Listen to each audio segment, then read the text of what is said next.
आज भारतीय जनता पार्टी के केंद्रीय पार्लियामेंट्री बोर्ड की बैठक पार्टी कार्यालय में हुई थी। पार्टी जिन राज्यों में अभी विधानसभाओं के चुनाव हुए हैं और पार्टी के उम्मीदवारों को जनता ने जो समर्थन दिया उसके लिए जनता का आभार व्यक्त करती है। मध्य प्रदेश और छत्तीसगढ़ में पार्टी की परफॉर्मेंस अच्छी रही है। इन दोनों राज्यों में हमारी सरकारें अच्छी चली और पार्लियामेंट्री बोर्ड दोनों राज्यों के मुख्यमंत्री श्री शिवराज सिंह चौहान और डॉक्टर रमन सिंह, प्रदेश अध्यक्ष दोनों प्रांतों के, अन्य पार्टी नेता और कार्यकर्ताओं का आभार व्यक्त करती है और उनको बधाई देती है कि उन्होंने सरकार को और पार्टी को नेतृत्व दिया कि जिसके कारण जो सामान्य रूप से एंटी इनकम्बेंसी रहती है वो पैदा नहीं होने दी और अपनी परफॉर्मेंस पे और प्रो इनकम्बेंसी प्लैंक पे एक मैंडेट जनता से प्राप्त किया। पार्लियामेंट्री बोर्ड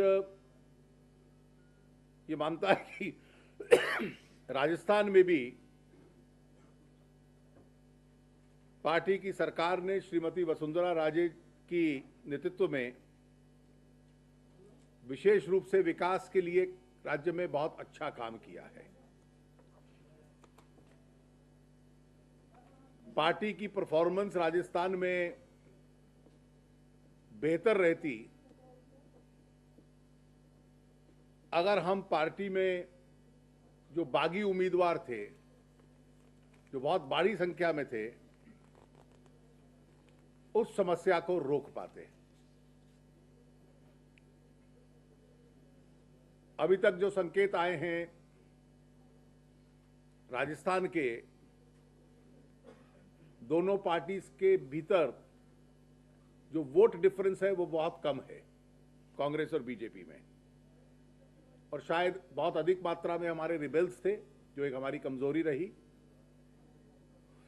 जिसने चुनाव परिणामों को प्रभावित किया है। दिल्ली का चुनाव परिणाम पार्लियामेंट्री बोर्ड मानता है कि हमारी अपेक्षा से बहुत कम आया है। पार्लियामेंट्री बोर्ड ने तय किया कि राष्ट्रीय अध्यक्ष जी इन सभी प्रांतों के संबंध में अगले एक दो दिन में एक छोटा ग्रुप बनाएंगे जो इन सभी राज्यों के चुनावों का विश्लेषण करके पार्लियामेंट्री बोर्ड को अपनी रिपोर्ट देगा और पार्टी के फर्दर स्ट्रेंथनिंग के लिए जो सिफारिशें होंगी वो देगा। ये जो बातें मैंने आपको कही हैं ये प्रेस स्टेटमेंट में, जिसकी कॉपी अभी आपको डिस्ट्रीब्यूट हो जाएगी।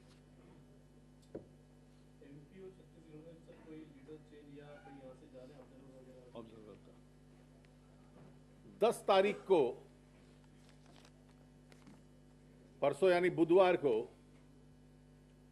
मध्य प्रदेश और छत्तीसगढ़ दोनों प्रांतों में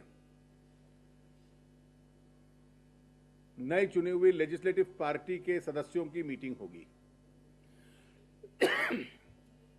मध्य प्रदेश में श्री वेंकैया नायडू और Shri Anand Kumar ji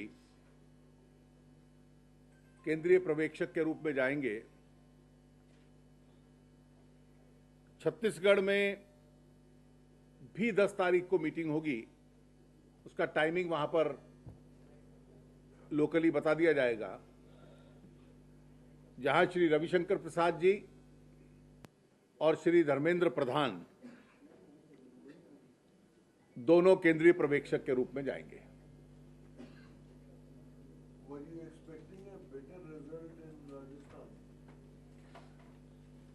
Well,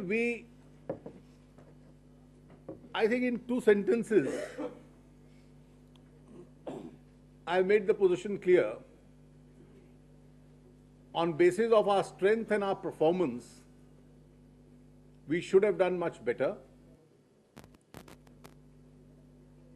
But there was a lapse on our part,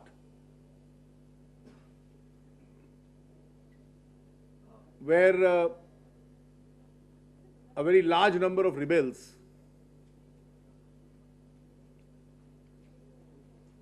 came up in the state. I am told that the number of rebels was quite large, and eventually the vote difference was about 1%. To what extent did the terrorism or anti-terrorism plan? Every election is always a basket of several issues.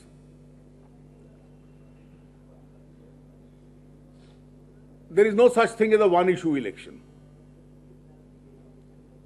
And therefore, at this stage to say in which state, which issue became predominant would be too early to analyze. And that's precisely why after this group goes into this question, we'll be discussing this subject at length. But we do believe that terrorism was and is an important and real issue which concerns the polity. आप दिल्ली चुनाव देख रहे थे, दिल्ली में प्रदेश भाजपा का काम देख रहे थे, क्या कमियां रह गई, क्यों हारी BJP?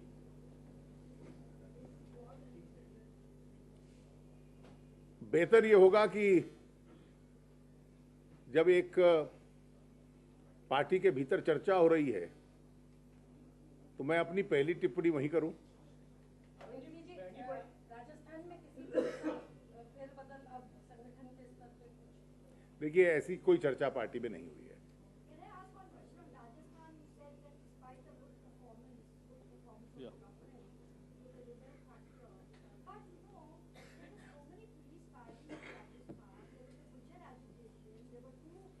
Number of firings in Ashok Gehlot period.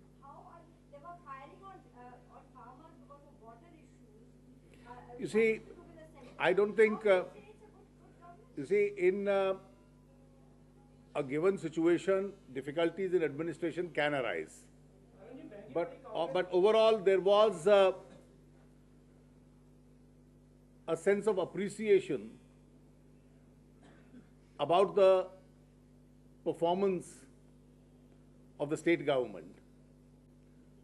Even otherwise, we had 3 state governments.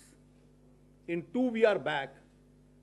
In the 3rd, we trailed by only 1%. And therefore, had our performance not been reasonable, despite 60-odd rebels, please bear in mind, despite 60-odd rebels, our deficit was 1%. देखिए, बिल्कुल गलत है। कोई भी, मैंने जैसा कहा कि किसी भी चुनाव में स्टेट के issues, central issues, choice of candidates, leadership, pro incumbency, anti incumbency, कई फैक्टर्स काम करते हैं और किसी एक फैक्टर के साथ किसी जीत को एट्रीब्यूट कर देना या किसी हार को एट्रीब्यूट कर देना, ये अपने आप में बहुत सही विश्लेषण नहीं होगा।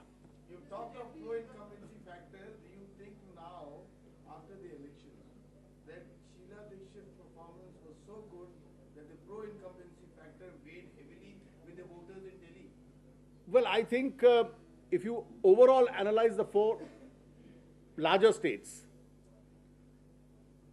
the fact does remain, and this gives rise to a new phenomena where state governments can defeat what was usually understood to be a routine anti-incumbency factor.